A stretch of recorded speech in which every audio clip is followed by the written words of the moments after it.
नमस्कार। अपने तेवर और नए अंदाज में देखना शुरू कर चुके हैं LR भारत। देश के प्रधानमंत्री नरेंद्र मोदी से लेकर NDA के तमाम नेता राष्ट्रीय जनता दल के जनविश्वास रैली के बाद घबरा गई है और उनकी परेशानी बढ़ गई है कि आखिर लोकसभा चुनाव किस मुद्दे और आधार पर लड़ेंगे। यह कहना है राष्ट्रीय जनता दल के मुख्य प्रवक्ता और पूर्व विधायक शक्ति सिंह यादव का। इसके साथ साथ उन्होंने केंद्र सरकार और देश के प्रधानमंत्री नरेंद्र मोदी से मांग की है। चक्रवर्ती में बिहार का भला चाहते हैं और बिहार से प्रेम करते हैं तो जल्द से जल्द विशेष राज्य का दर्जा देने की कृपा करें। इसके साथ ही शक्ति सिंह यादव ने कहा कि जनता दल यूनाइटेड को समाप्त करने के लिए भारतीय जनता पार्टी के कुछ लोग सुपारी लिए हुए हैं और जदयू को पूरी तरह से खत्म कर देंगे। यह साफ तौर पर हमला बोला है। शक्ति सिंह यादव ने भी कहा कि भारतीय जनता पार्टी में विलय करना चाहती है। सुनते हैं राष्ट्रीय जनता दल के मुख्य प्रवक्ता और पूर्व विधायक शक्ति सिंह यादव का क्या कुछ कहना है।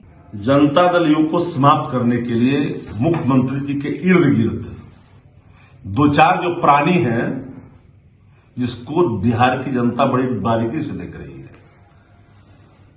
अंतिम इच्छा है एक रिटायर्ड अधिकारी का और 3 इनके तथा कथित बहुत नजदीक रहने वाले लोगों के कि भाजपा में जदयू विलय कर जाए।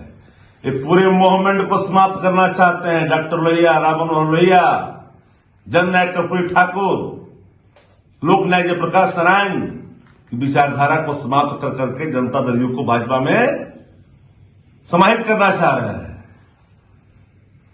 एक एक जदयू कार्यकर्ता जान रहा है, बिहार के लोग जान रहे हैं कि जदयू को समाप्त करने में 3 लोगों ने सुपारी ले रखी है, 3 से 4 लोगों ने, और समाप्त करके ही दम लेंगे। नीतीश जी का फायदा लोग उठा रहे हैं। नीतीश जी थे तो दाल नहीं गलती थी। आज नीतीश जी की जो हालत है, जा रहे हैं विदेश, यहां भी लोगों ने देखा है। बड़े बड़े कार्यक्रमों में कुछ बोलते नहीं थे, इन्वेस्टर मीटों में कुछ नहीं बोल लेते थे। अब वहां जाएंगे तो कुछ तो बोलेंगे नहीं। हम तो स्वस्थ होने की कामना करते हैं कि जल्दी स्वस्थ हो जाए। आदरणीय मुख्यमंत्री जी हम लोग के हैं, स्वस्थ हो जाए पूरी तौर पर। लेकिन जनता दल यू को समाप्त करने के लिए 3-4 लोगों ने जो सुपारी ली है उसका रिजल्ट बहुत जल्दी आने वाला। जनविश्वास रैली की सफलता ने भाजपा की पूरी नींव हिला के रख दी है। प्रधानमंत्री जी लगातार बिहार दौरे पे आ रहे हैं। बिहार को दिया ही क्या है 10 वर्षों में? रीपैकेजिंग कर रहे हैं, आधे अधूरे योजनाओं का उद्घाटन भी कर रहे हैं। 39 सांसद दिया था बिहार के लोगों ने एनडीए को, लेकिन बिहार को क्या मिला? बोली लगाई गई थी। जो काम हुआ भी नहीं उसका भी उद्घाटन। प्रधानमंत्री भला स्टेट का शिलान्यास करता है जी। अब बिहार एक एक चीजों को समझ रहा है। बिहार के लोग, सरदार जी के समय में बिहार का बंटवारा हुआ, राजद ने शुरू से कहा कि बिहार को विशेष राज्य के दर्जे की जरूरत है। प्रधानमंत्री को अगर बिहार से प्रेम है तो मेरी चुनौती है कि आप दीजिए बिहार का विशेष राज्य का दर्जा, तो लगेगा कि आपको बिहार से प्रेम है। सत्ता प्राप्ति के लिए इन किन प्रकार हर काम करेंगे, हर चीज चाहेंगे करना, लेकिन बिहार को देंगे नहीं तो बिहार भी इस बार भाजपा को सबक सिखाएगी।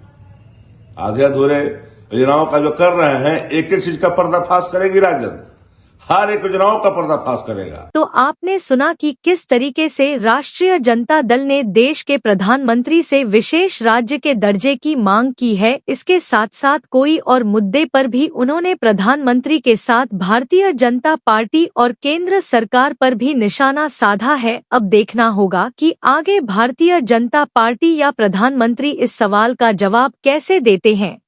क्या विशेष राज्य का दर्जा प्रधानमंत्री बिहार को देंगे, एक बड़ा सवाल है, क्योंकि राष्ट्रीय जनता दल हमेशा इस सवाल को मुकम्मल तरीके से उठता रहा है। तत्कालीन मुख्यमंत्री राबड़ी देवी ने भी पटना के सभा में तत्कालीन प्रधानमंत्री स्वर्गीय अटल बिहारी वाजपेयी के सामने भी विशेष राज्य के दर्जे की मांग की थी। अगर आपने हमारे चैनल को सब्सक्राइब नहीं किया, लाइक नहीं किया है तो जरूर कर लीजिए। देखते रहिए LR भारत। नमस्कार।